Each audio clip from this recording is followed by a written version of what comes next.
ఐపీఎల్లో 2025లో ఆటగాళ్ల మధ్య కొట్లాటలు ఎక్కువైపోతున్నాయి. సరదాగానూ సీరియస్ గానూ మైదానంలో ఆటగాళ్లు మాటల యుద్ధానికి దిగడం, కొట్లాటకు వెళ్లడం చూస్తున్నాం. Sunrisers versus Punjab match Travis Head, Glenn Maxwell మధ్య గొడవ జరిగింది. మధ్యలో స్టోయినిస్ వచ్చి సర్ది చెప్పాడు. మొన్నటికి మొన్న మ్యాచ్ మధ్యలో కేఎల్ రాహుల్, కోహ్లీ కాస్త సీరియస్ గా డిస్కషన్స్ చేసుకున్నారు. సీన్ కట్ చేస్తే తాజా మ్యాచ్ లో రింకు సింగ్ ను కుల్దీప్ యాదవ్ ఏకంగా మైదానంలో 2 సార్లు చెంపదెబ్బ కొట్టాడు. ప్రస్తుతం ఈ వీడియో వైరల్ గా మారింది.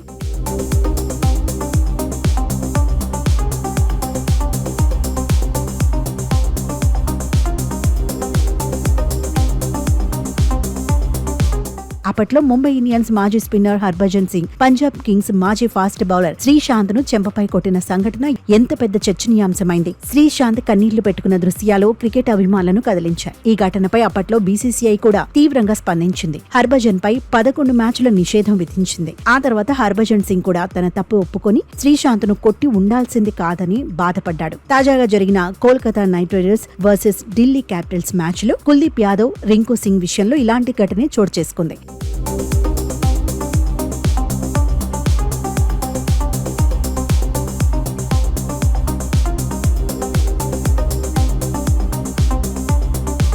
కేకేఆర్ ఆటగాడు రింకు సింగ్ ను ఢిల్లీ క్యాపిటల్స్ స్పిన్నర్ కుల్దీప్ యాదవ్ చెంపదెబ్బ కొట్టాడు. దీంతో ఒక్కసారిగా రింకు ముఖంలో హావభావాలు మారిపోయాయి. పైగా ఫీల్ అయిపోయాడు. దీంతో మళ్లీ ఏదో చెప్పబోయిన రింకు సింగ్ ను కుల్దీప్ యాదవ్ మరోసారి చెంపదెబ్బ కొట్టాడు. కానీ సరదాగా కొట్టాడా, నిజంగానే కొట్టాడా అనేది తెలియాల్సి ఉంది. మ్యాచ్ అయిపోయాక ఈ ఘటన జరిగినట్లు తెలుస్తోంది. కుల్దీప్ బౌలింగ్ లో రింకు సింగ్ 22 పరుగులు చేశాడు. అయితే రింకును కుల్దీప్ కొట్టడంపై భిన్నాభిప్రాయాలు వినిపిస్తున్నాయి. కొందరు కుల్దీప్ ను సమర్థిస్తుంటే మరికొంతమంది కుల్దీప్ పై తీవ్ర చర్యలు తీసుకోవాలని డిమాండ్ చేస్తున్నారు.